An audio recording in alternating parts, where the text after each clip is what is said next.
جی اس وقت آپ دیکھ سکتے ہیں عمران خان کی بہنیں علیمہ خان اس وقت پہنچ چکی ہیں، یہ سے گفتگو کرتے ہیں۔ انصاف کا انتظار کر رہے ہیں اور ججز انتظار کر رہے ہیں یہ فیصلہ کرنے کے لیے کہ غدار کون ہے۔ یاد رکھیں عمران خان اور شاہ محمود پہ غداری کا کیس ہے، اور یہ کیس ایسا ہے کہ جس کے اندر ان کے جو دفعات لگائی گئی ہیں کہ عمران خان اور شاہ محمود نے غداروں کو، جو دشمن ملک دشمن ہیں، ان کو کوئی چیز دکھا دی ہے۔ تو اس میں تو جو نظر آ رہا ہے اس میں جو کیس بنا ہوا ہے عمران خان پہ، غداری انہوں نے یہ کی تھی کہ اپنے لوگوں کو جو پیغام ڈونلڈ لو نے جنرل باجوہ کو بھیجا تھا، اس پیغام کے بارے میں اپنے لوگوں کو بتا دیا۔ مجھے تو اس سے یہی سمجھ آتی ہے کہ اگر یہ غداری کا مقدمہ بنا ہوا ہے عمران خان اور شاہ محمود پہ، تو اگر پاکستانی ایک پرائم منسٹر اپنے لوگوں کو کوئی انفارمیشن دیتا ہے جو اس کا خیال ہے ان کو پتہ ہونی چاہیے، جب ان کے ووٹ کے خلاف غداری ہو یا ان کا ووٹ چھینا جا رہا ہو، تو اس کا مطلب ہے پاکستانی عوام دشمن ہے، یہی دشمن ہے جس کو بتایا گیا تھا۔ اور اب میں صرف جاننا چاہ رہی ہوں وہ محب وطن کون ہیں جن کی وجہ سے آج عمران خان کے اوپر اور شاہ محمود جیل میں ہیں۔ یہ آپ کو خود سوچنا ہوگا کہ اگر پاکستانی عوام کو بتانے غداری کے ضمن میں آتا ہے تو پھر بتا دیں کہ محب وطن کون ہے۔ جس دن آپ کو پتہ چلے گا کہ محب وطن کون ہے اور غدار کون ہے، یہ فیصلہ پہلے کریں، پھر یہ سزا کا آپ کو اصلی مطلب سمجھ آئے گا۔ خبریں گردش کر رہی ہیں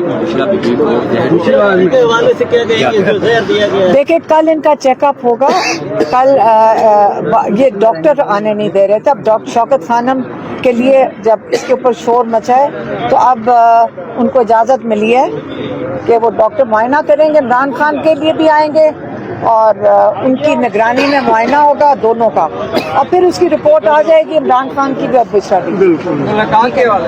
کیا ہاں کل ملاقات ہوئی ہے اور انہوں نے سن لیں، اور کل عمران خان نے ہماری جو آپس کی جو ہماری پوچھ رہے تھے کہ کیا ڈسکشن ہوئی تھی، جو قیدی ہیں ہماری ڈسکشن قیدیوں پہ ہوئی تھی، جو اتنے بے گناہ لوگ قید میں ہیں، جو ملٹری جیل کے اندر ہیں، ان کے بارے میں بات ہوئی تھی۔ اور کئی لوگ ہیں جن کی جو کہتے ہیں مالی حالات بہت متاثر ہوئے ہیں کیونکہ سارے جیلوں میں ان کی فیملیز افیکٹ ہوئی ہیں، تو ہماری زیادہ بات اس پہ ہوئی تھی، جس کے لیے میں میاں والی بھی ہم جا رہے ہیں، جس کے لیے ہم لاہور میں آلریڈی کافی کام کر رہے ہیں، لیکن میاں والی میں اب ذرا اس کا دورہ کریں گے اور سمجھیں گے کہ اور کتنے لوگ ہیں جو متاثر خاندان ہیں ان کے بارے میں۔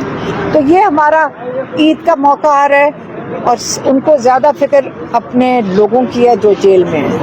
یہ عمران خان کے ساتھ ڈسکشن ہوئی ہے۔ آپ کو نہیں لگتا کہ پورے پاکستان کے جو ہے نا ججز کا ججوں کا جو ہے نا ایک کمیشن؟ جی اس وقت آپ دیکھ سکتے ہیں علیمہ خان گفتگو کر رہی تھی اور وہ اب یہاں سے روانہ ہو رہی ہے۔ تازہ ترین مناظر اسلام آباد ہائی کورٹ کے باہر آپ دیکھ سکتے ہیں۔ میں تو کہتی ہوں اگر سارے مل کر مضبوط ہو جائیں، ہمیں بھی دھمکیاں آتی ہیں، ہمیں بھی کہا جاتا ہے پکڑ نکلیں گے، ہم خواتین ہیں، آپ ذرا لاہور جیل سے نکلیں 10 مہینے لگا کے خواتین نکلی ہیں۔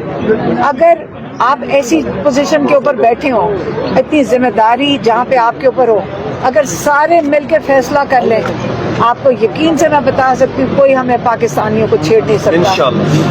آپ مضبوط ہو جائیں۔ یہ جو دھمکیاں بچوں کو آتی ہیں، ہاں پریشانی ہوتی ہوگی، لیکن اگر سارے مل کے کوئی فیصلہ کریں گے کہ اب ہمیں اس قسم کی دہشت گردی اور ظلم نامنظور ہے، تو انشاءاللہ پاکستان خود ہی ٹھیک ہو جائے گا۔ آج 6 ججز کھڑے ہوئے ہیں، سارے پاکستان کے ججز کھڑے ہو جائیں اور ہمت کریں، ہم ان کے ساتھ کھڑے ہیں۔ دھمکیاں کون دیتا ہے؟ ہم ان کے باڈی گارڈ بنیں گے انشاءاللہ۔ میم دھمکیاں کون دیتا ہے؟ جو بھی دیتے ہیں آپ ان سے ڈرے نہ، بس آپ ہٹیں آگے۔ یہ مناظر ہیں اس وقت آپ دیکھ سکتے ہیں، علیمہ خان یہاں پر گفتگو کر رہے تھے اور گفتگو کرنے کے بعد وہ یہاں سے اسلام آباد ہائی کورٹ سے روانہ ہو رہی ہے۔ تازہ ترین مناظر آپ کو اسلام آباد ہائی کورٹ سے دکھا رہے ہیں۔ سائفر کیس کی سماعت تھی جو کہ اب کل تک ملتوی کر دی گئی ہے، اور اس وقت عمران خان کی جو بہنیں ہیں وہ یہاں سے روانہ ہو رہی ہیں. آپ تازہ ترین مناظر دیکھ سکتے ہیں, اسلام آباد ہائی کورٹ کے یہ مناظر ہیں, اور اس وقت وہ یہاں سے روانہ ہو رہی ہیں, اور سائفر کیس کی جو سماعت ہے وہ کل تک کے لیے ملتوی کر دی گئی ہے, جس کے